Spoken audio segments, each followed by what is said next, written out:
यह कहानी है मूमल और महिंद्रा की, जिनकी बीच की प्रेम कहानी ने उन्हें एक ऐसी स्थिति में डाल दिया जहां उनका प्यार उन्हें दूर कर गया। अगर आपको यह कहानी पसंद आए तो वीडियो को लाइक करें, सब्सक्राइब करें और कमेंट में अपनी राय जरूर दें। जय श्री कृष्ण। तो चलिए कहानी को शुरू करते हैं। गुजरात के हमीर जाडेजा अपनी ससुराल अमरकोट आए हुए थे। उनका विवाह अमरकोट के राणा वीसलदे सोढ़ा की पुत्री से हुआ था। राणा वीसलदे का पुत्र महिंद्रा हमीर का हमउम्र था, इसलिए दोनों में गहरी दोस्ती थी। वे साथ शिकार करते, खाते पीते और आनंद करते। एक दिन शिकार के दौरान वे एक हिरण का पीछा करते हुए लोधरवा राज्य की काक नदी तक जा पहुंचे। हिरण ने अपनी जान बचाने के लिए नदी में छलांग लगा दी। दोनों ने यह सोचकर हिरण को छोड़ दिया कि उसने जल में शरण ली है। इधर उधर नजर डालने पर उन्हें नदी के उस पार एक सुंदर बगीचा और उसमें बनी झरोखेदार दुमंजिली मेढ़ी दिखाई दी। इस सुनसान स्थान पर इतना सुंदर बाग देखकर दोनों का मन प्रफुल्लित हो उठा। घोड़ों को नदी में उतारकर दोनों ने नदी पार की और बागीचे में प्रवेश किया। इतने सुनसान क्षेत्र में ऐसा नखलिस्तान देखकर दोनों हैरान थे। उन्होंने इससे पहले ऐसे स्थानों के बारे में केवल सौदागरों से सुना था। उनकी आवाजें सुनकर मेढ़ी में बैठी मूमल ने झरोखे से झांक कर देखा। उसने गर्दन पर लहराते लंबे काले बाल, भौहों तक तनी मूंछें, चौड़ी छाती और मजबूत भुजाओं वाले दो सुंदर नौजवानों को अपना पसीना पोंछते देखा। मूमल ने तुरंत अपनी दासी को बुलाकर कहा, नीचे जाकर नौकरों से कहो कि इन सरदारों के घोड़ों को संभालें और इनके रहने खाने की व्यवस्था करें। ये किसी अच्छे राजपूत घराने से लगते हैं, शायद रास्ता भटक गए हैं, इनकी अच्छी खातिरदारी हो। मूमल के आदेश पर नौकरों ने दोनों के आराम की व्यवस्था की और उन्हें स्वादिष्ट भोजन कराया। तभी मूमल की एक सहेली आई और उसने उनका परिचय पूछा। हमीर ने अपना और महिंद्रा का परिचय देते हुए पूछा, तुम किसकी सहेली हो? यह सुंदर बाग और झरोखेदार मेढ़ी किसकी है और हम किस सुलक्षणी के मेहमान बने हैं? सहेली मुस्कुराते हुए बोली, क्या तुमने मूमल का नाम नहीं सुना? उसकी ख्याति के चर्चे मारदेश में नहीं सुने? वही मूमल जिसे जगह प्यारी कहा जाता है, जिसकी सुंदरता और गुणों से पूरा प्रदेश महक रहा है और जिसके रूप की प्रशंसा यह काक नदी अपनी कल कल ध्वनि में कर रही है। यह मेढ़ी और यह मनमोहक बाग उसी मूमल का है। वह अपनी सहेलियों के संग यहीं निवास करती है। इतना कहकर सहेली वहां से चली गई। तभी भोजन का झूठा थाल उठाने आए नाई ने मुस्कुराकर कहा, सरदारों, आप मूमल के बारे में क्या जानना चाहते हैं? उसकी सुंदरता और गुणों का तो कोई अंत ही नहीं है। जब वह शीशे में अपना चेहरा देखती है तो शीशा खुद टूट जाता है।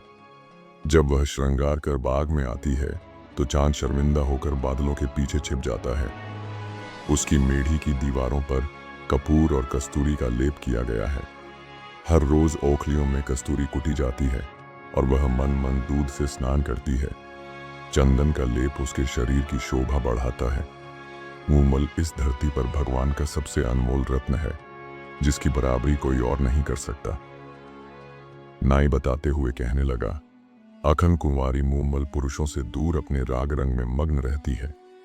एक से एक खूबसूरत, बहादुर, गुणी, धनवान और राजसी पुरुष मूमल से विवाह का प्रस्ताव लेकर आए, लेकिन उसने उनकी ओर नजर तक नहीं डाली। मूमल ने प्रण लिया है कि वह विवाह उसी से करेगी जो उसका दिल जीत लेगा, वरना जीवन भर कुंवारी ही रहेगी। थोड़ी देर में मूमल की सहेली आई और बोली, आप दोनों में से एक को मूमल ने बुलाया है।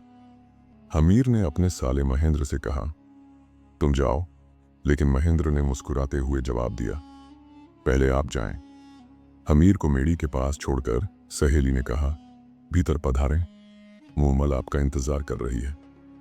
हमीर जैसे ही चौक में पहुंचा, उसने देखा कि रास्ते में एक शेर बैठा हुआ है। दूसरी ओर उसकी नजर एक अजगर पर पड़ी जो रास्ता रोके बैठा था। यह देख हमीर के मन में ख्याल आया कि मूमल कोई जादूगरनी या डायन होगी जो नखलिस्तान का जाल बुनकर पुरुषों को फंसा लेती है और फिर उन्हें मार डालती है। डर से वह तुरंत पलटा और चौक से बाहर आ गया। हमीर और महेंद्र यह बात कर ही रहे थे कि मूमल की सहेली फिर आई और महेंद्र से बोली, अब आप चलें, मूमल आपका इंतजार कर रही है। महेंद्र ने अपना अंगरखा ठीक किया, हाथ में भाला लिया और सहेली के पीछे पीछे चल पड़ा। सहेली ने उसे भी हमीर की तरह चौक में छोड़ दिया। चौक में पहुंचते ही महेंद्र ने देखा कि रास्ता एक शेर ने रोका हुआ है। बिना समय गंवाए उसने भाले से शेर पर जोरदार प्रहार किया। शेर वहीं लुढ़क गया और उसकी चमड़ी से भूसा बाहर निकल आया। यह देख महेंद्र के चेहरे पर हल्की मुस्कान आई।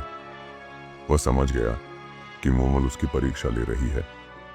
आगे बढ़ने पर उसे एक विशाल अजगर रास्ता रोके नजर आया। महेंद्र ने अपनी तलवार से भूसे भरे उस अजगर के भी टुकड़े टुकड़े कर दिए। जैसे ही वह अगले चौक में पहुंचा, उसे पानी से भरा रास्ता दिखाई दिया। पानी की गहराई नापने के लिए उसने भाला डाला तो थक की आवाज आई। महेंद्र तुरंत समझ गया कि यह पानी नहीं बल्कि कांच का फर्श है। कांच के फर्श को पार कर महेंद्र सीढ़ियां चढ़ता हुआ मूमल की मेड़ी तक पहुंचा।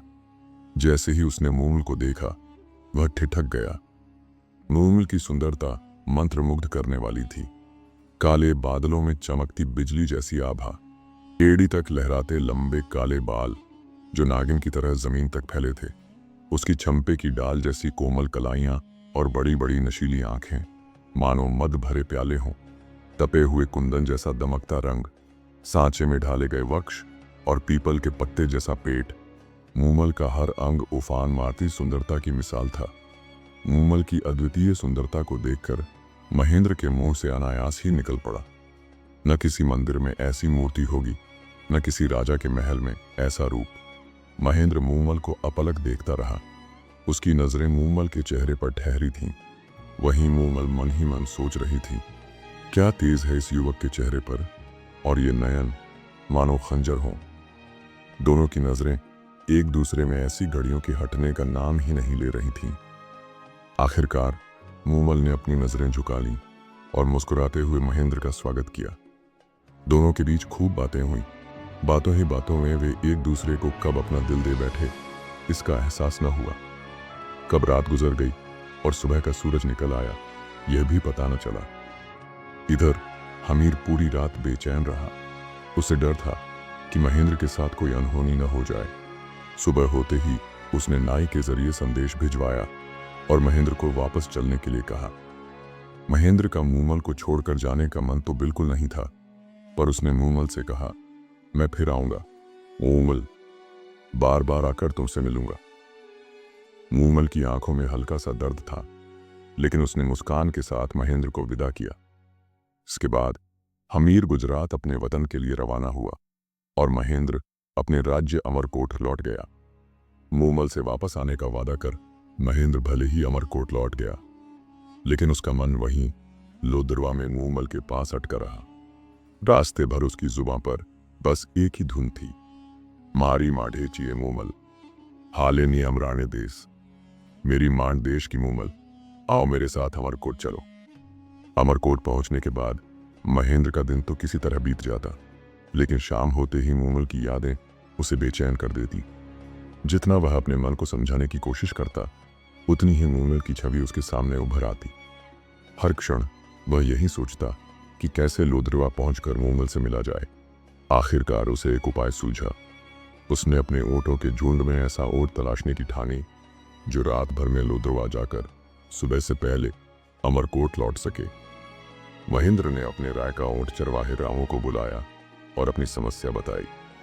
रामू ने बताया, सरकार, मेरे झुंड में चीतल नाम का एक ऊंट है जो बहुत तेज दौड़ता है। वो रातों रात आपको लोदरवा पहुंचा सकता है और सुबह से पहले वापस भी ला सकता है। बस फिर क्या था।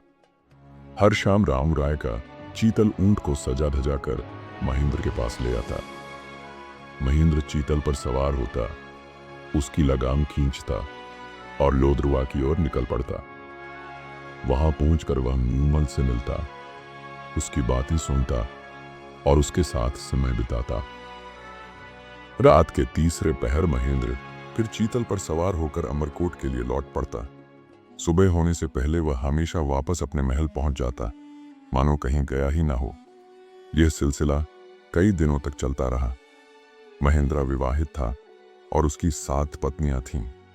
लेकिन मोमल से मिलने के बाद उसकी दिनचर्या बदल गई। हर रात वह लोदरवा जाकर सुबह होने से पहले पार्ट 2 देखने के लिए चैनल को सब्सक्राइब करो।